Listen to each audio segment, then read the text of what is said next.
Hola reinas, bienvenidas a Transplantando. Hoy está conmigo Mercedes García, una de mis greenfluencers favoritas. Hola Mercedes. Hola André. Vamos a hacer un trasplante de esta EpiPremium que tengo yo prácticamente deshidratada. Vale, Mira, sí, pobrecitos. pero bueno, tú me vas quitando el sustrato y yo voy a ir Vale. haciendo alguna mezcla aquí de sustrato que quiero usar. Mercedes, yo esta cosa que estoy haciendo así de hablar, mira que ahí hemos ido súper rápido porque luego vamos a un súper evento Sí, que vamos. tú has hecho este libro. Ah, sí, cactus con corazón, claro. No Y- puede faltar si eres un cactus lover o un suculover. Yo tienes que me leerlo. lo he leído y me ha gustado mucho. ¿Sabes por qué? Porque hablas de diferentes temas y lo que más me gusta es cómo has organizado algunas de las plantas. O sea, ¿cómo surgió este proyecto del libro? Bueno, el proyecto surgió porque yo doy visitas guiadas en Desert City los sábados y Vale. los domingos, ¿sabes? Desert City es un jardín botánico, paisajístico, experimental, que tenemos también un vivero en Madrid. Y la directora editorial de La Esfera de los Libros estuvo en una de mis visitas guiadas. Vale. Y me dijo, oye, ¿sí, por qué no escribes un libro? Yo no me había planteado escribir un libro. Y me dio un tiempo para escribirlo y firmé un contrato con ellos y en 3 meses, monográfico, eso sí, cuando escribes un libro te tienes que dedicar full a ello, ¿sabes? Claro. Bueno, estoy desenredando, mirar, las raíces yo las desenredo, pero para eliminar el sustrato Eso es que trae... pura fibra de coco, ¿eh? Sí, bueno, no es malo, pero como es un sustrato inerte, Sí. y me imagino que tú tienes tu pócima secreta, Sí, aquí pues estoy le haciendo- vamos a dejar las raíces más limpias. Sí. Una cosa que yo recomiendo es que no laven las raíces, o sea, estas raíces... Claro, hay gente que la mete debajo del grifo, ¿no? No, perdemos toda esta rizovaina que está A ver, formada... ¿qué es la rizovaina? Bueno, la rizovaina, ¿ves? Todo esto que se queda pegado a los Sí. pelos radiculares, que tiene glomalina, que tiene bacterias buenas. Esto es buenísimo y protege a las raíces, no hay que lavarlas. Pero espera, ¿qué es todo eso rizovaina y no sé qué? Es que, Mercedes, estábamos hablando del libro y es que lo que más me Vamos gusta de saltando. tu libro es la tecnicidad y cómo hablas a nivel científico de cómo funciona una planta, de cómo funcionan los estomas, de cómo, o sea, es como una guía. Fisiología. De fisiología. Y claro, yo Fisiología antes te vegetal. decía, es muy importante perfiles como el tuyo en el que hablan tan científicamente de las cosas. Esto que me acabas de hablar a mí, para mí es chino. O sea, yo no he entendido nada. Bueno, pues, mira, las raíces tienen una zona que es la que está en contacto con el sustrato, Con el sustrato, en ajá. el suelo, que tiene unos exudados. Las raíces exudan, Vale. exudan compuestos orgánicos que se acaban rodeando de pequeñas partículas del sustrato y da como una especie de escudo. Por eso se llama vaina, rizovaina, ¿vale? Entonces es bueno mantenerla y no lavar. Y esto luego estará en contacto de Con una el manera- nuevo sustrato. con el nuevo sustrato perfectamente. Y ¿vale? escúchame una cosa, hablando de todo lo tecnicismo y de todo lo científica que eres, cuando estaba leyendo y preparándome esta plática que estamos haciendo, me di cuenta que tú comenzaste con el tema plantas a full de estudiar ingeniería agrónoma, ¿no? Sí, Pero ya además mayor. ¿Cómo Ah. surgió? O sea, ¿qué habías hecho el resto de tu vida? Bueno, yo soy farmacéutica de primera opción y cuando tenía 22 años, en el último año de farmacia, Ajá. hice una especialidad que era farmacia ecológica. Entonces Vale. hay que estudiar mucha botánica y mucha manera de técnicas de cultivo para cultivar plantas medicinales, ¿no? Vale. Y entonces en una asignatura que teníamos, que era la fisiología vegetal, lo de cómo funcionan las plantas, Ajá. pues me examiné oral. El profesor ponía unas bolas en una bolsa y tú sacabas la bola y cada bola era un tema. Y me tocó la bola de los cactus. ¿En serio? Te lo juro. Y entonces, ¿sabes que funcionan un poquito al revés? Ya te has enterado Sí. que lo de la fotosíntesis en 2 fases y tal. Y entonces lo bordé y me pusieron una matrícula. Para celebrarlo, me compré mi primer cactus. ¿En serio? ¿Y eso hace cuánto? 38 años. Mira, mira, mira, mira. Pero es de punta, no es broma, ¿eh? Y ¡Qué ahí guay! empezó todo mi amor por estas plantas. No me O sea, te dediqué a hiciste ello. farmacéutica, en Sí, plan... sí, empecé a coleccionar. Ella científica. Sí, y luego empecé a trabajar para la industria farmacéutica. No con bata blanca, sino comercial. Yo empecé de visitadora médica. Con razón tienes tanta labia. Bueno, hasta alcanzar niveles muy altos en una multinacional farmacéutica americana. He viajado por todo el mundo, he vivido en el extranjero y a los 45 años, pues que vivía fuera de España, me cansé de no comer tortilla de patata y buen jamón, buen pernil, y volví a España, compré una farmacia en Madrid. ¡Y qué textura más buena! ¿Qué has hecho? ¿Cuál es tu secretito? Pues es que, ¿sabes qué pasa con el sustrato? Hay mucha gente que da como recetas de porcentajes y yo he caído en eso también porque a la gente siempre lo necesita en plan... Una maceta, ponle 4 proporciones de fibra de coco, 2 de perlita, 1 de humus de lombriz, que el humus de lombriz es humus de lombriz. Pregunto. Es vermicompost. ¿Qué es eso? ¿Ves? Es que ella técnica, aquí mamarracha, aquí estudiada. O sea... El humus verdadero son las sustancias húmicas que se pueden extraer de los componentes, como es el lignito, que es un carbón, ¿no? Y de ahí se puede sacar, a lo mejor del lignito se puede sacar un 40% de sustancias húmicas. Y ese humus es el verdadero, el humus líquido. O sea, lo que llamamos humus de lombriz, ¿qué es entonces? Es un compost que se ha digerido luego, ha pasado por el tracto digestivo. Claro, es popó de lombriz.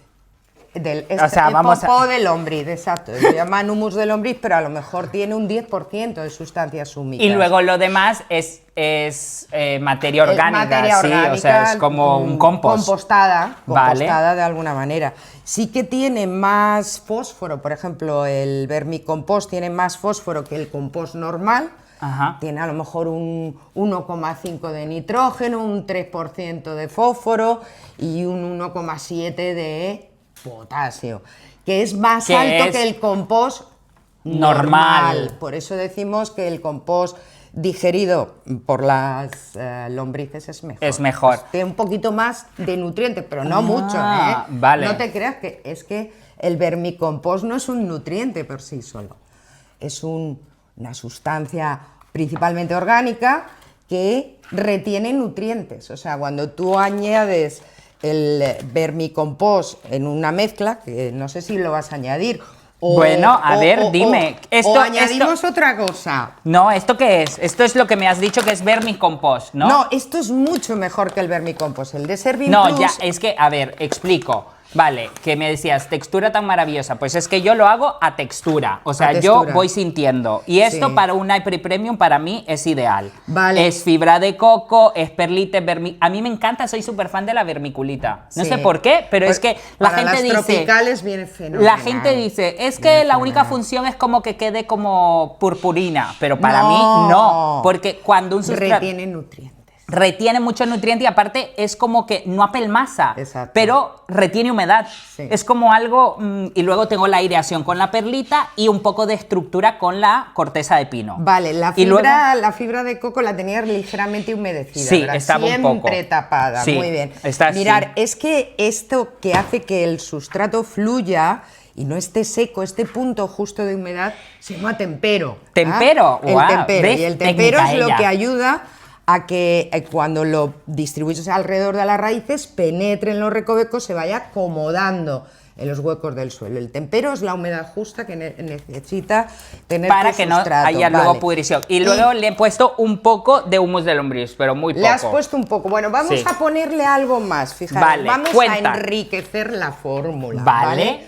Vamos a darle un poquito más de vida al suelo, porque a veces el vermicompost sí que tiene ciertos microorganismos. Porque por el aparato digestivo salen cositas, pero no sabemos cuáles son. O sea, como depende de lo que hayan comido las lombrices, van a tener diferentes... Claro, porque al final esto es como residuos orgánicos con la lombriz procesando esos residuos orgánicos y depende mucho de lo que le pongan. Sí, y está bien, tiene microorganismos. Bueno, pero este es un compuesto, mira, vamos a coger la cuchara, parece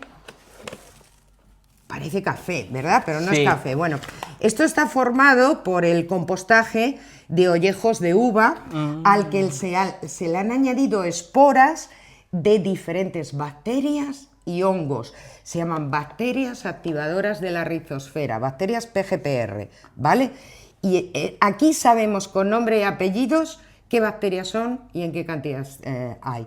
Le van a ayudar a la planta a desarrollar antibióticos, a desarrollar un sistema radicular más fuerte, a defenderse mejor de patógenos. Entonces vamos a poner... Es que muchas veces, y esto yo me quedé mucho de una conversación que tú y yo tuvimos una vez sobre las micorrizas y el agua de lluvia. Sí. El agua de lluvia, yo lo que tenía era más miedo de que el agua de lluvia lo que hacía era, pues, dar hongos a las plantas. O sea, el único riesgo que tenemos es que venga alguna cosa que le pueda... Que caiga por el cielo. Que caiga por el cielo o alguna espora que se implante. Pero claro, tú me decías, pero tranquilo, si en el sustrato están bien implantadas micorrizas, hongos mejoradores del sustrato... Y bacterias buenas, eso, si el sustrato tiene vida, se convierte en un sustrato que se llama supresivo. Supresivo para los malos, o sea, si tú metes a los buenos aquí, los malos no entran. Colonizan los microporos de este sustrato y cuando viene un hongo patógeno que viene por el aire, por el suelo, no se atreven a entrar. Claro que es una... Hay que meter vidilla. Claro que es una de las principales...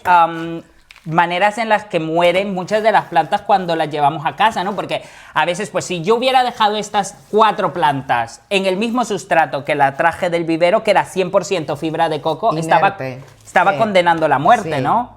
Bueno, no le condenas a muerte porque en los viveros, ¿sabes? Utilizan fertirriegos, claro, pero yo en casa, si yo no soy consciente de que este sustrato es inerte y no la riego con todo lo que la riegan allá, porque al final lo que hacen es ponerle todo lo que necesita a través de agua. Sí, y no solo fertilizantes, sino también ciertos productos preventivos, antifúngicos preventivos. O sea, ¿te la sujeto? Sí, vale, aquí venga, tú me ayudas, venga. teniéndola abajo.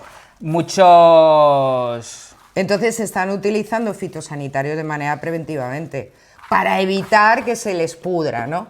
Entonces, a ti, para que no se te pudra, lo que tienes que hacerle Déjala abajo, ya le tiro es tierra. meterle chicha buena claro. al suelo. Y una pregunta, Mercedes.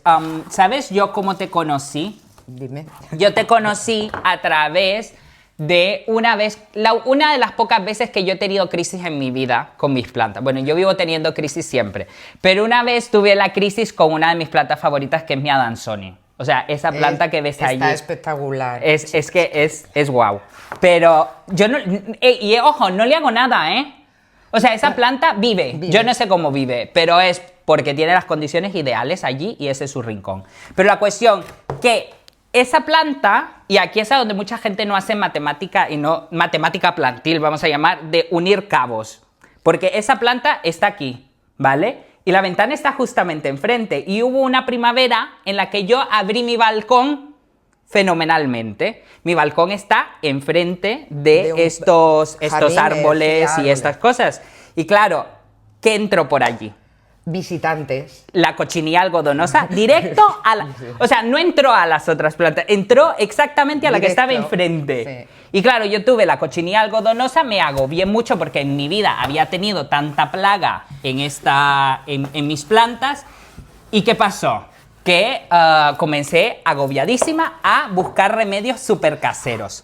En medio de estos remedios caseros, mucha gente me envió a mí una súper recomendación de usar el alcohol que vendían en el súper, en el Mercadona, el de spray. Sí, en la época del COVID, ¿no? Que lo teníamos por todo.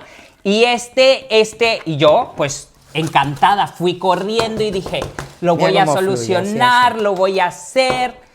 ¿Y qué pasó? Que toda esa hoja, ahora, 3 años más o menos después, las hojas esas se han ido, pero yo tuve que soportar unas hojas con toda la cutícula, mira qué científica, quemada.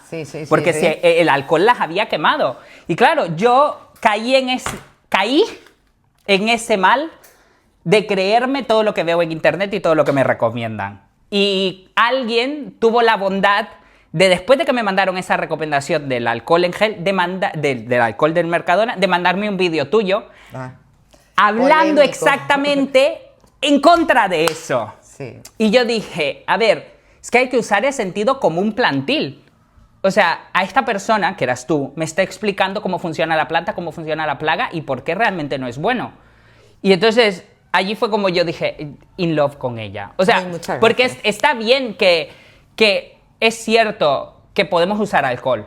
Perdón, no lo he dicho, Sí, me arrepiento. bueno, el alcohol mata a cualquier bicho, pero también la planta actúa como herbicida, es un desecante. En agronomía nadie utilizaría alcohol para tratar como un fitosanitario. No, y que Porque aparte nada, que la para gente, nada. pues, o sea, es que hay que tener mucho cuidado con cómo utilizamos estos consejos, porque al final lo que se recomendaba era sprayar el alcohol. Pero que no le diera el sol, decían, y ya está, y que no le dé el sol y ya está. Pero al final, cuando alguien que sabe de plantas lo usa para limpiar una cochinilla, coge un hisopo, ¿cómo se llama esto? Hisopo, ¿no? Y va cochinilla por cochinilla limpiando, Pero en lo todo puedes caso. limpiar con jabón potásico, que es un limpiador. El alcohol nunca es un limpiador de plagas. ¿No? No. Y entonces allí tú, claro, luego a partir de eso yo comencé a ver que tú hiciste muchos vídeos, incluso tuviste varios podcasts, en donde hablabas cazadores de mitos. Sí, estamos a ver si nos conseguimos reunir de nuevo para terminar 100 mitos. ¿Y cuál? Tenemos 92, 90 y tantos. De esos mitos, que ya hablamos del alcohol, chicas, bien, pero no sirve. Mejor jabón potásico. ¿Cuál es el mito que a ti te resuena más en las paredes de la cabeza, así diciendo, ay, este mito lo veo siempre y sigue por favor, saliendo. calla? Bueno, la canela como cicatrizante. Yo como caí en eso, antifúngico. ay, qué desgracia. Y es que me sigue ahí rezumando en la cabeza y digo, pero bueno, de verdad la canela para el arroz con leche, para las torrijas, Que para queda la crema divino. catalana. Para el poco, café pero- incluso, porque yo Sí. lo he usado, que lo agregas en el pozo del café cuando vas a hacer en la cafetería italiana y que sale como con un sabor dulcete, Sí. que luego no necesitas ponerle azúcar al Sí, café. hay que usar el azufre. El azufre micronizado en polvo es el mejor cicatrizante y inhibidor del crecimiento tanto bacteriano como fúngico. Claro, porque al final muchos de estos mitos vienen de un fundamento científico tergiversado. Es lo que te digo. O sea, Sí, aquí sí. vemos dos perfiles. La mamarracha, que puede ser una mamarracha que no se dé el trabajo de ver de hacer este enlace, de dónde está el fundamento científico, y tú que eres la científica real. Y claro, yo podría decir, vale, pues las plantas necesitan azufre para cicatrizar. Pues la canela tiene azufre. Pues usar canela. Bueno, sí, hay un compuesto que tiene el cinamaldehído que se testó para el hongo cándida, el que tienen las mujeres a veces también en la boca y demás, pero no funcionó, o sea, y funcionó un poco in vitro, pero de ahí a trasladarlo a que tenga efectividad en plantas, ¡buah! Hay un abismo, ¿sabes? Hay un Claro, abismo. y luego no hay es- evidencias científicas. Y luego está, por ejemplo, el tema de los clavos. Cuando hacen un trasplante, meter clavos, que porque así agrega calcio, hierro, no sé qué, a medida. hierro. Fundamento científico. Las plantas necesitan hierro y calcio, vamos, ya deja de Sí, como decirlo, echar los óxido, huevos- bla, bla, bla. Los huevos de gallina triturados. Pero claro, para está añadir calcio. tergiversado completamente hacia el otro extremo o sea, ¿qué pasa? ¿Por qué la gente no hace este proceso de pensar en plan, a ver, sí, necesita calcio, pero quizás la planta no lo puede asimilar a través de un clavo? Es por el tema principal del desconocimiento de cómo funcionan las plantas, cómo absorben las plantas los minerales. Tienen que estar disueltos en la solución del suelo, en el agua. Entonces, el hierro de un clavo no se va a disolver porque necesita un pH especial, porque necesita una forma iónica especial para que lo absorban las raíces, de igual manera el calcio. Entonces, como desconocemos el cómo funcionan, es que yo he invertido mucho tiempo Es que en enseñar vuelvo el cómo y digo, funcionan es que las plantas. podrá ¿sabes? ser, o sea, podré parecer pelota ahora mismo, pero es que a mí lo que me gustó es que no era un... O sea, cuando lees otros libros de Plantsfuenlenzers, Sí. de esto que te digo yo, es muy fácil hablar de... Y yo he caído mucho en ese problema al inicio de mi cuenta en Instagram, de dar recomendaciones a la babalá, ¿sabes? O sea, ponle X cosa a tu planta para que crezca más. Sí, pero yo con el tiempo me fui dando cuenta que la gente no necesariamente necesita saber eso.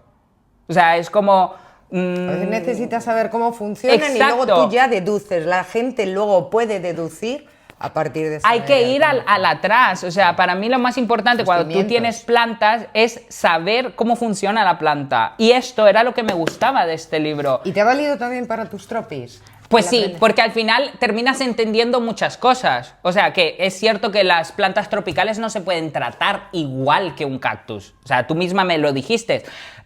Cuando yo una vez te pregunté sobre las micorrizas de Desert City. Yo te lo pregunté Sí, y me dijiste, no las he... si ya has probado las otras y te funcionan, pues bien, porque las tropicales no funcionan igual. Incluso, o sea, esto con las suculentas es muy típico que en verano entran en reposo. Por ejemplo, de tanto calor y se cierran los estomas. Las noches tropicales, famosas. Y a las tropicales al contrario, no les pasa esto. Claro, y entonces es como hay que entender cómo funciona una planta en general, que al final funcionan más o menos igual. O sea, tienen estomas, procesan la luz, hacen esto, necesitan el agua para usarlo como combustible, todo lo demás. Pero luego... ¿cómo lo aplicas tú? Es una cuestión de la conexión que tienes con las plantas. Tú tienes conexión más con las suculentas. ¿Tienes tropicales? He tenido, es que toda mi historia y el devenir por las plantas, yo he tenido muchas tropicales, lo que pasa es que he desistido de ellas, porque me he vuelto cómoda, porque mi estilo de vida ahora no me permitiría tener una jungla. Claro, ¿sabes? O sea que poco se habla del calor que estamos pasando ahora mismo aquí, porque Pues, hay humedad, O sea, es que...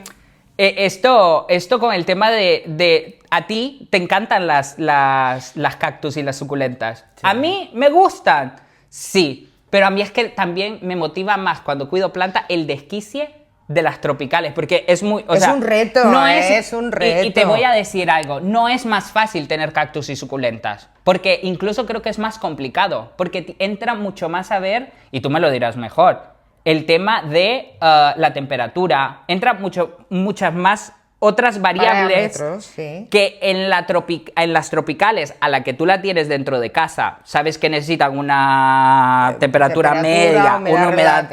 y ya está. Te despreocupa, pero aquellas necesitan un ciclo, ¿sabes? O sea... Y eso es lo complicado también. Entonces tampoco es tan fácil los cactus y las suculentas. No, pero hay que cogerles el puntito. Igual que como tú, que les has cogido aquí el puntito y tienes plantas que llevas, me has dicho, 8 años. Sí. Algunas alocasias de 4 años y pico, y están gloriosas. La Dansoni. Vale. Por eso, pero es porque al final me gusta y disfruto de este cuidado. Entonces al final... ¿existen las personas mataplantas? No, existen los ignorantes, pero no hay, es cuestión de 4 conocimientos, 4 puntos. Y de autoconocimiento también, sí. ¿No? Porque tú me dices, me lo has dicho ahora, yo no podría tener tropicales porque... Yo ahora no, porque no puedo dedicarle... Es tiempo. Exacto, entonces, tiempo, estilo de si vida. tú ahora te doy esta potos y te le digo, llévatela a tu casa, sé feliz con ella... que no es una potos. Y es súper sencilla, estamos hablando pero ¿te verías capaz? Tú dirías, ¿sabes qué? Es que mejor paso. Porque esta la voy a tener que regar... ¿Cada cuánto riegas tú? Pues cuando está seca. Realmente cuando está completamente seca el sustrato. En el clima de aquí de tu casa. Y claro, entonces, al final, este tema de mataplantas no es que existe, es que las personas que han matado muchas plantas todavía no han encontrado el perfect match con ellas. Exacto. La planta ideal para el sitio ideal, para el estilo de cultivo ideal. Así es. Y tú ahora veo que estás utilizando mucho estas macetas, ¿no? Sí, a ver, es que antes me lo decías, que te enseñé algunos de mis cactus que tengo afuera y me decías, es que has usado mucho, sigues usando barro, todavía terracota. Es que me costó tiempo entender que no servía mucho la terracota. Bueno, la terracota es un material antiguo. Ahora estoy usando, sí, plástico, y es plástico reciclado de ajos y de aceitunas que compro, y ahora me he aficionado a comer aceitunas para tener estos tuppers, pero es que me he dado cuenta que tengo que priorizar el ver las raíces, porque aunque siempre estemos fijándonos en cómo funciona la planta y lo verde, las raíces nos dicen mucho de la planta. Tú me lo podrás decir mejor que yo. Pero a veces se esconden, ¿eh? Cuando tienen contenedores transparentes. Pero claro, lo que hago es que este contenedor va dentro de un cubremacetas, y así pues priorizo. Y luego, pues que también el plástico retiene una mejor humedad. Y aquí es donde tú me decías, el barro no sirve, sí, porque es que se va el 40% del agua que eches en una maceta de terracota, se va a la atmósfera. Lo pierdes. Y pues el agua es un bien escaso. Aquí en Barcelona tuviste restricciones de agua. Lo pasamos muy mal, ¿eh? Sí, o sea, realmente tuve que buscar mecanismos no para combatir la sequía, porque quién soy yo, mamarracha, combatiendo la sequía, pero sí mecanismos para poder ahorrar más agua en mi casa. Y en el riego. Y parte de la optimización del agua era utilizar macetas de plástico, porque así se puede controlar muchísimo más la humedad. También que los sustratos tuvieran esta mezcla que hablábamos, que porque se retiene mucho más la humedad y sin apelmazar y sin pudrir la planta. Pues no sé, ¿qué más me quieres contar? Bueno, pues ¿Tienes algo más? O... que me gustaría que siguiéramos conectados, que sé que estás aprendiendo mucho, y lo que me gusta mucho de André es la capacidad que tiene de comunicar, ¿no? Porque sí, tú sacas cualquier cosita y de la manera en la que comunicas con la gente, llegas a muchas personas que se están dando cuenta que tus consejos llegan más lejos, ¿no? Pero ¿sabes de dónde vienen mis consejos? De personas como tú. Bueno, o sea, esto yo siempre, ¿cómo se dice esta frase? De mérito al que quiere mérito o algo así, pero es que realmente yo de personas que he aprendido ha sido de personas como tú. O sea, que yo lo puedo contar mamarrachamente y divinamente y digerido. Llegas más lejos. Vale, pero es que, y vuelvo a insistir, no pueden dejar de existir perfiles como el tuyo. O sea, es que no. Y aparte luego con el tema de sustratos y todo lo que hemos hablado, es que tú lo has montado muy bien aparte en Desert City. O sea, esto de que hablábamos antes de que tienes una barra de sustratos en Desert City porque has visto que la gente necesita hacer sus mezclas, sí, y entender los parámetros físicos, hidrofísicos de cada ingrediente. Y eso sí que está muy bien en esto es de lo que va el mundo de las plantas, realmente de lo que hemos hablado hoy. Y al final te agradezco mucho, ¿eh? Muchas gracias, porque me lo he pasado bien. Aparte que hemos hecho este trasplante súper rápido, ¿ves? Ya estoy utilizando yo a mis amiguis para que me vengan a hacer los trasplantes. Me tocan varias que estoy guardando allí todavía, de más gente que vendrá a mi jungla. Y antes de terminar, solo quiero que me digas dos cositas. ¿Cuál sería el consejo más grande para ti que le darías a las personas que tienen plantas? Lo más importante que tienen que saber de las plantas, un consejo. Y número 2, ¿cuál es la planta más rara que crees tú que existe en el mundo? O sea, para tú. ¡Wow! Aquella planta que has dicho, es que esta todavía no la he visto y la quiero. Bueno, pues el consejo es que elijáis vuestras plantas en función del sitio donde la vayáis a colocar y de vuestro estilo de vida. Ya está. Y que no hay mataplantas, simplemente gente que elige mal las plantas. Y la planta más rara, que sí que la he visto, la he comprado, pero la maté.